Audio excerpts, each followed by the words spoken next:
What little gods are made of. Other cities here we wish to hear their experience firsthand. Pray return to Gridana and make directly for Lodo Stand. The conquerors at Nofika's altar will be expecting you. Very well, Ryusei. Sure.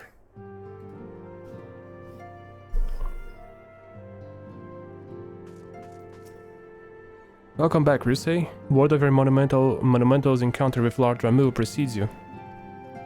I would fain share news of my own, but due to ancient discoveries must take prudence.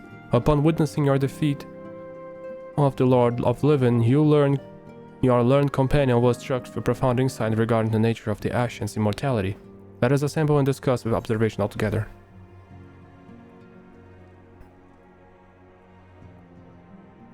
Let us then.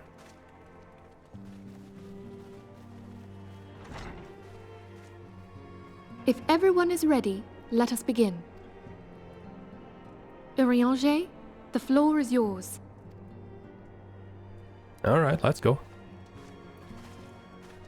As all here assembled now know, in its final hours as our Order's headquarters, the Waking Sands did play host to a most unexpected visitor.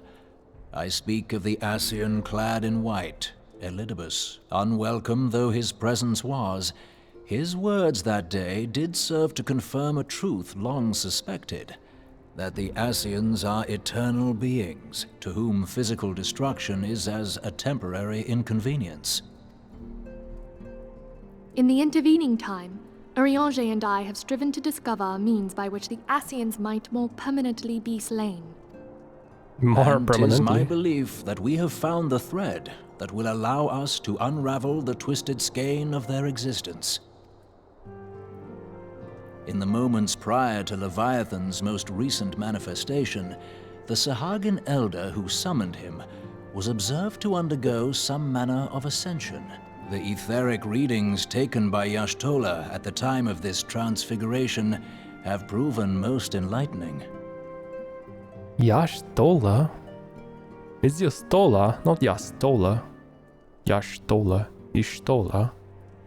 Y'shtola. I say Y'shtola. I think it's a better name. The disruption to the flow of ether was sudden and dramatic. So tangible was the agitation, I scarce had need of my goggles. There is no A in Y'shtola. This is a stupid way to say it. The significance of Y'shtola's readings might better be understood in the context of mine own, taken at the instant of the Lord of Levin's demise. Unlike the Primal, the Sahagin was not subject to etheric dissipation. Before discussing our new discoveries, it may benefit us all to recall what we know of etheric behavior.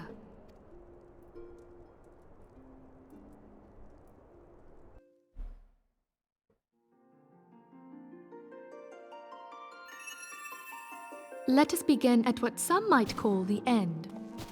When we who dwell in the material realm die, our spirits Alright. dissolve into the flow of ether and are returned to the ethereal realm. Okay. In turn, the restless energy which suffuses that plane streams back into our world, giving rise to new life. Alright. 'Tis as the heavens did decree, the way of all mortal souls. Twixt this world and the next do the ethereal currents swirl, bearing the very essence of life. Thus doth the cycle of birth, death, and rebirth continue unabated.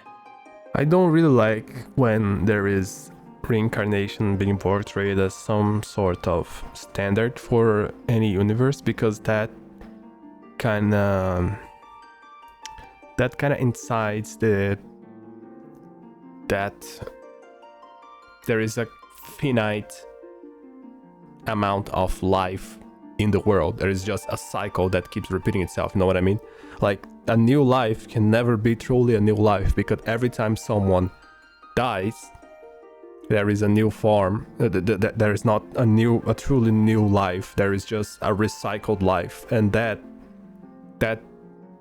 point is flawed, because at some point there was less humans than before. There were less life than before. Than Not than before, actually. At some point in any cycle of any universe, of any planet, in any timeline, there was less people alive in the past than in the future. I mean, at least not in every scenario, okay. But let's take Earth for example. We now have like 7 to 8 billion humans in place, and at some time ago we had like far less than that, and it wouldn't make sense for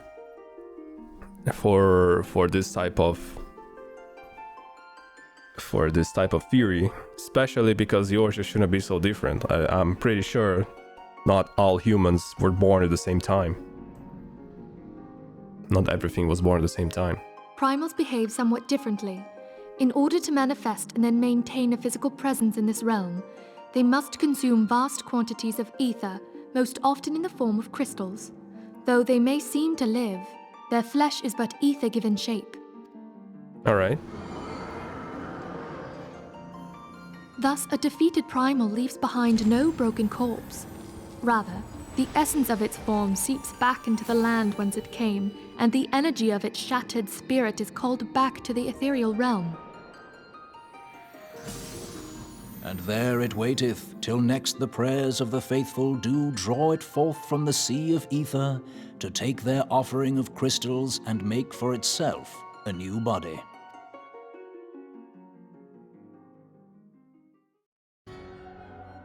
Which brings us on to the third group, the so-called immortals. They exist in a manner all their own. Quite.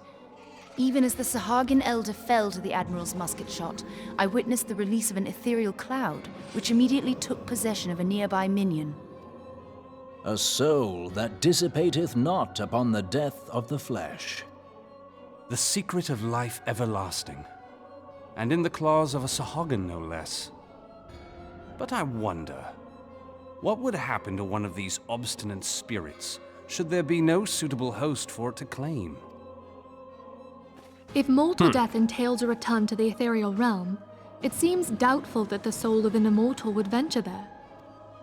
Nay, it merely withdraweth a distance, unto the shore of the ethereal sea, perchance, but no further. Yes, it exists in neither this realm nor the next, abiding instead in the space that lies between them. Oh, I see. The Ascians took control of Thancred by means of a crystal of darkness, an artifact which, if our theories are correct, serves as a gateway to the place I have just described. I was hoping people had forgotten about that. I am sorry, my friend. For a mercy, the weary road of our research hath brought us unto an answer. The Sahagin ascended to an immortal state, but he did not possess a crystal of darkness through which to flee this realm. Thus was he consumed by Leviathan.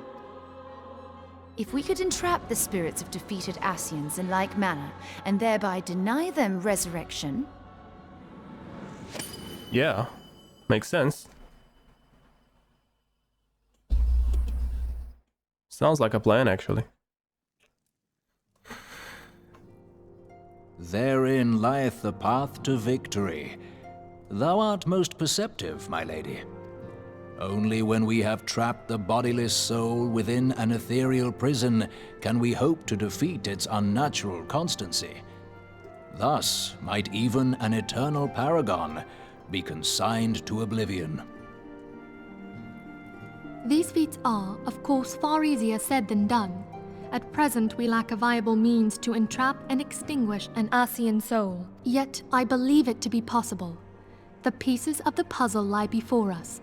We have but to put them together.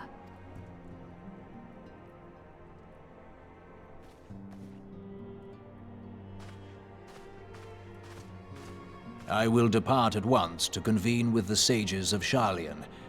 Together shall we divine the steps by which our goals may be achieved. I have the utmost faith in you, Archon.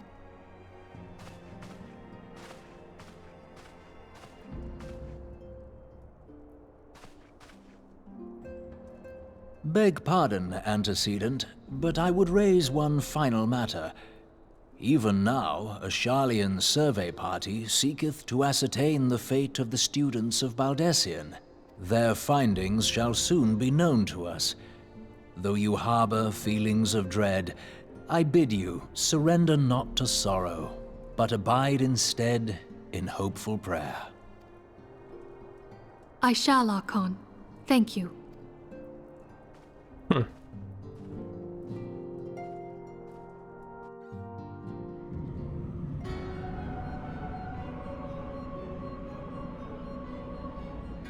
Huh, so you guys... That's the place you are. Alright. The Lord of Levin is returned to the Ether, as was Leviathan before him. Ramuz and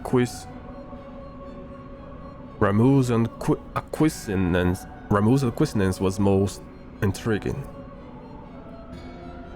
Infernal, Vortex, Crag, World, and Levin all have now been humbled by the Bringer of Light.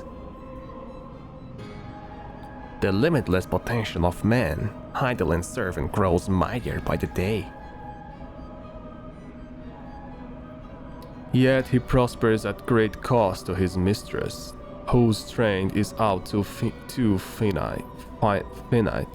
7 times have the masses survived to the rejoining, but their souls are grown weak and wan. Yet even as it never enervates, the ardor empowers our master. All that remains is to nurture the strength of the gifted, to forge the final key. And that is the task to which we bend our every effort. Is it Habrea? Yeah, it is. Divine seeds wherever want to quicken in yours' fertile soil. We need only lead men to the field, and by their eager hands shall a new deity rise. That which was shattered shall be made anew, and the one true God shall come again.